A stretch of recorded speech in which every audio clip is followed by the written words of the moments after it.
Mental প্রিপারেশনের আরও একটি সেশনে তোমাদের সবাইকে স্বাগতম। তো আজকে সেশনের আলোচনার বিষয়বস্তু হবে যে অ্যাডমিশনের ইচ্ছা বা ভর্তি পরীক্ষার যে ইচ্ছাটা, এই সেশনটা আসলে অ্যাডমিশনের ইচ্ছা আমরা বলবো না।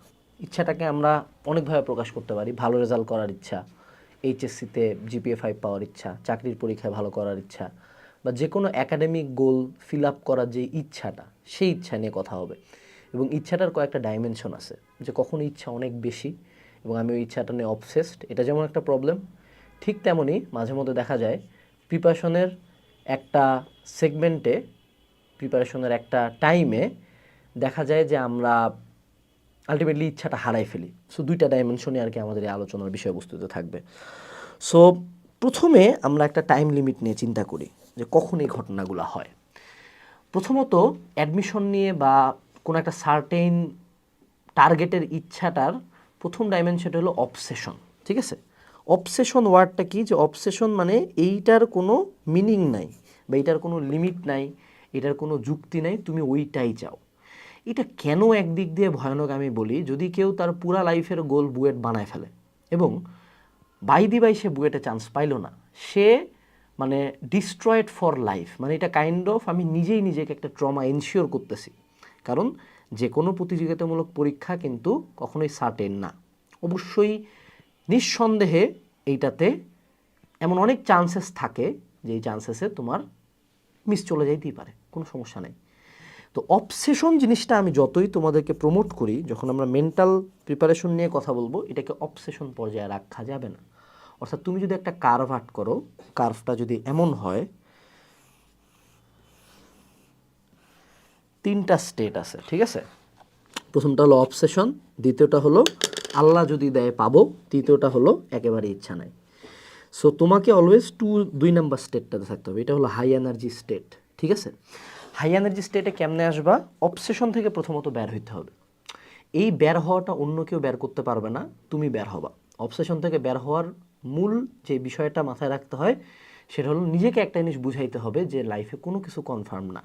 লাইফে শুধুমাত্র একটা জিনিস কনফার্ম, সেটা হলো তোমার মৃত্যু। তুমি মরবাই, তুমি যেই হও না কেন তুমি মরবাই। এটাই হলো তোমার লাইফের একমাত্র কনফার্ম জিনিস। বাকি কোনো কিছু কনফার্ম না। একমাত্র তোমার সাথে কী হবে সেটা তোমার সৃষ্টিকর্তাই জানে। তো always have a backup plan.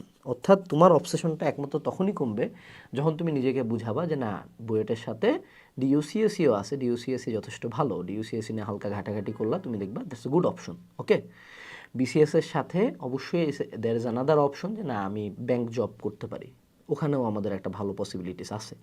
বা আমি আমি ল নিয়ে পড়াশোনা করছি, আমি বিজেএসও দিতে পারি। দেয়ার আর অপশনস। আমি ডাক্তারও হইতে পারি, বিসিএস না দিয়েও আমি ডাক্তার হইতে পারি। তো এক্সপ্লোরিং দ্য আদার অপশনস তোমাকে যেটা হেল্প করবে সেটা হলো তোমার অবসেশনটা নামাই দেবে। অর্থাৎ তুমি অবসেশন থেকে বাইরে আসে একটু ক্লিয়ার মাইন্ডেড চিন্তা করবা এবং নিজেকে বুঝাবা যে কোনো একটা সার্টেন জিনিসকে যদি তুমি তোমার পুরা লাইফের গোল বানায় নাও, যদিও মেজরিটি মোটিভেশনাল ভিডিওর কথা এটা থাকে, বাট তার পরবর্তীতেও আমরা কখনোই চাবো না যে আমি আমার পুরা লাইফের জন্য একটা ট্রমা আমার নিজের মধ্যে ঢুকাই নিই। সো মিডিল পর্যায়ে থাকতে হবে। এরপর দ্বিতীয় যেই প্রবলেমটা, সেটা হলো যে আমাদের টাইম লিমিটের সাথে কানেক্টেড, যে কোনো ভর্তি পরীক্ষার আগে আগে বা যে কোনো মূল পরীক্ষার আগে আগে অ্যাট সাম পয়েন্ট তোমার ব্রেন এতদিনের প্রেশার নিতে নিতে দেখা যায় যে সে নিজেকে বলে দুর্বল, আমার কি লাগবে না, আমার রেজাল্ট যা হয় হোক, যায় আসে না, দুর্বল, আমার চান্স লাগবে না, এত বালার পড়া পরে কী হবে, এই টাইপের চিন্তা ভাবনা নিজের মাথার মধ্যে আসতে পারে। তো সেই ক্ষেত্রটা কিন্তু অবসেশনের চেয়ে বেশি ভয়ানক, কারণ এই মোমেন্টটাতে যখন তোমার মাথায় এটা থাকে, তুমি ডোন্ট কেয়ার হয়ে যেতে পারো এবং তখন কিন্তু তোমার পড়াশোনার গতিটা কমে আসবে। এবং এটা কিন্তু তোমার ব্রেন নিজেই নিজেকে সেভ করার চেষ্টা করতেছে, অ্যাট সাম পয়েন্ট সে নিজের ইচ্ছাটা কমায় দিচ্ছে যাতে তুমি ওই পরিমাণে মেন্টাল প্রেশারটা না পাও। তো এইটা হয় কিন্তু মেজরিটি অফ দ্য টাইম। এটা টাইম লিমিটটা হলো তোমার পরীক্ষার মোটামুটি 1 মাস আগে বা 15 দিন আগে বা 7 দিন আগে বা 1 দিন আগে হইতে পারে। এটা ফাইট করার উপায়টা কি? এটা ফাইট করার কয়েকটা উপায় আছে, যে তোমার ইচ্ছাটাকে আরেকবার আগের পিক লেভেলে নিয়ে যেতে হবে। সেটা হলো ক্যাম্পাস ট্যুর। এটা হইতে পারে অফলাইন অথবা ভার্চুয়াল। তোমাদের সাথে একটা স্টোরি আমি শেয়ার করি। বুয়েট ভর্তি পরীক্ষার নিয়ার অ্যাবাউট কত হবে 15-20 দিন আগে আমরা বুয়েট ক্যাম্পাস ঘুরতে গেছিলাম আমি, এবং গেছি ওখানে যা জিম করছি, হলে উঠছি, প্রত্যেকটা জায়গায় আমার যে স্যার পড়াতো বাসায়, উনি আমাকে ঘুরায় ঘুরায় দেখাইছে সাকিব ভাই। And that day I felt যে আমি এই জায়গাটাতে বিলং করি। ঠিক আছে? ওই সময় আমার পড়াশোনার ইচ্ছা কাইন্ড অফ নাই হয়ে গেছিলো, বাট ওই দিন ক্যাম্পাস থেকে আসার পর থেকে আগামী কয়েকদিন আমি আমার লাইফের বেস্টটা দিছি। ওই দিন আমরা টিএসসিতেও গেছি। টিএসসিতে যাওয়ার পর আমার মনে হয়েছে যে এই জায়গাটাতে গোটা বাংলাদেশের টপ 3টা institution, Dhaka medical college, BUET এবং ঢাকা ইউনিভার্সিটির স্টুডেন্টরা এই জায়গাটাতে একসাথে হয়। 3টা ভার্সিটি কিন্তু পাশাপাশি একই এলাকায়। সো আই থট যে এই জায়গায় তো গোটা বাংলাদেশের সবচেয়ে মেধাবী স্টুডেন্টরা থাকে, অবশ্যই নিঃসন্দেহে থাকে, আমিও এটার পার্ট একটা হইতে পারি। সেটা আমাকে মোটিভেট করছে। অনেক হয়তো বা ক্যাম্পাস ট্যুর দিতে পারবে না, ভার্চুয়ালি অনেক ভিডিও আছে, ডিইউ ক্যাম্পাস ট্যুর, অনেক ভার্সিটির ভাইয়েরা ভিডিও বানায়, আমাদের পেজ থেকে অনেক ভিডিও আপলোড দেয়, এগুলো দেখবা, এটা তোমাকে অন্যরকম একটা উজ্জীবন দিবে। সেকেন্ড, সেটা হলো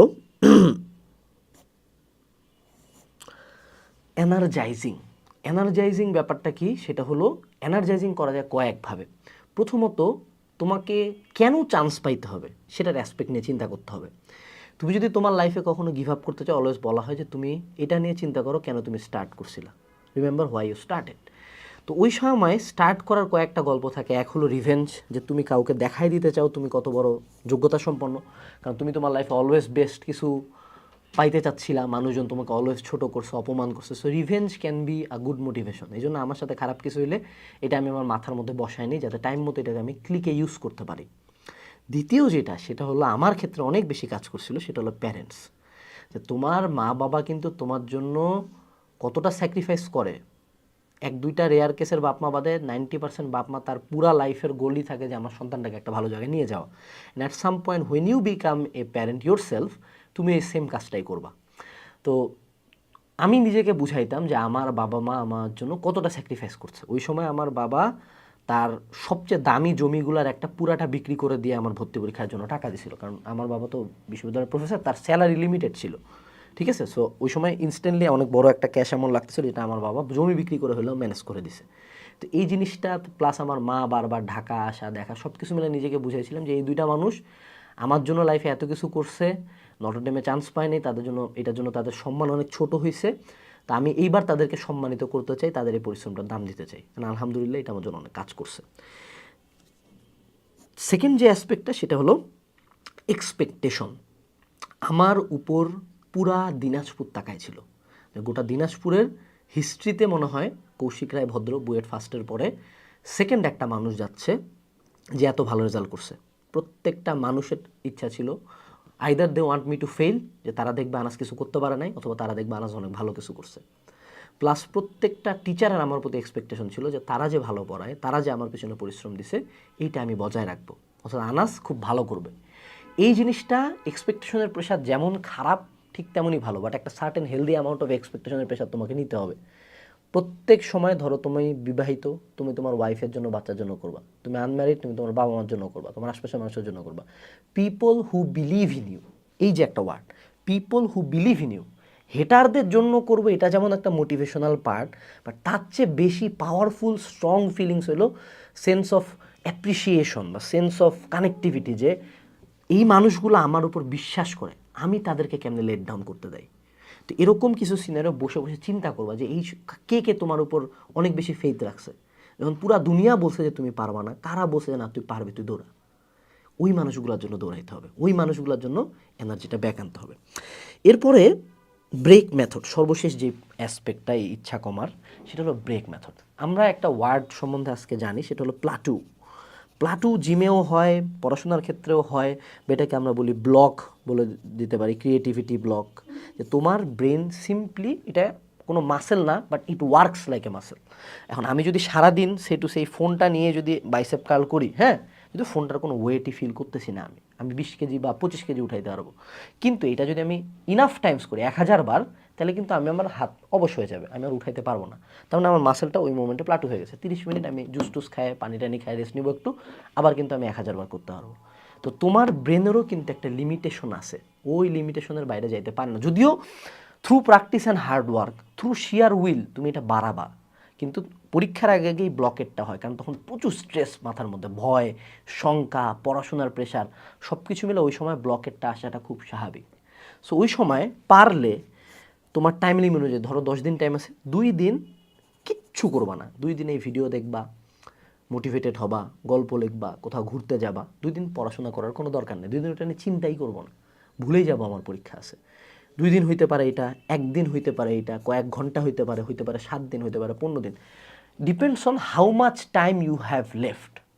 এবং ওই টাইমটাকে ইউজ করা, যে ওই দিক নিয়ে চিন্তা করবো না, বাট নিজের মধ্যে সেলফ রিয়েলাইজেশনটা আনা যে how bad I want this, আমি কতটা সিরিয়াসলি এই জিনিসটা চাই, এই ফিলটা নিজের মধ্যে কয়েকদিন আনা।